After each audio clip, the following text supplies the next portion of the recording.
If you've been driving around Forest Acres lately, you've likely seen some bright yellow signs popping up across town.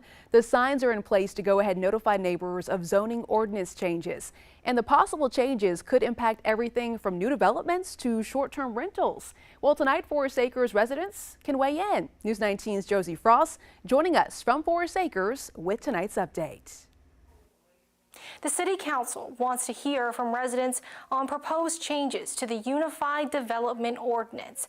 Locals I spoke to today told me they'd like to see Forest Acres grow, but they want to see the character of the city remain intact.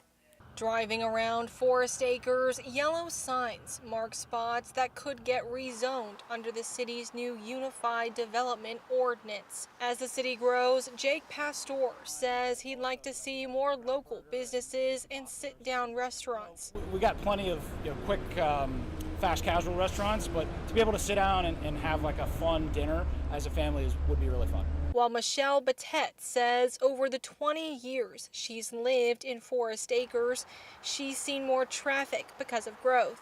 It depends on the time of day, but there are times when it's just at a standstill on Forest Drive, and that can be a little bit frustrating as a driver and a resident trying to get places. Under the proposed changes, the city will establish new overlay districts, areas there will be a minimum design standard for future developments. It would also limit drive-throughs from bank drive-throughs to fast food to prevent those from getting backed up on the street, according to City Councilman Stephen Oliver.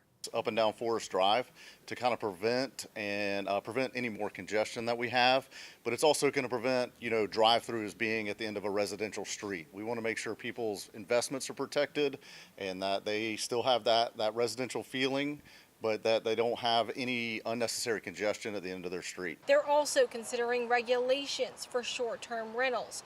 Right now, they have no requirements or restrictions on these rentals in residential areas, according to Mayor Thomas Andrews. We're now going to require them to be registered with the city and have someone that we can call if there's a problem. And then we can begin to track those and see how many are in Forest Acres and if they're a problem. That's something that Batet says she would like to see. Just at least some basic standards and continuity in place, so it's sort of not the Wild West. It's not that people are doing whatever they want. I think maybe you would have to register with the city, fill out an application or something like that. Josie Frost, News 19, WLTX. All right, Josie, thank you so much. And by the way, the ordinance is not finalized yet. Leaders say they hope to have a first reading on the ordinance come September. The hearing is going to start, though, at 6 o'clock tonight, so we're going to keep you updated with any kind of developments regarding this story.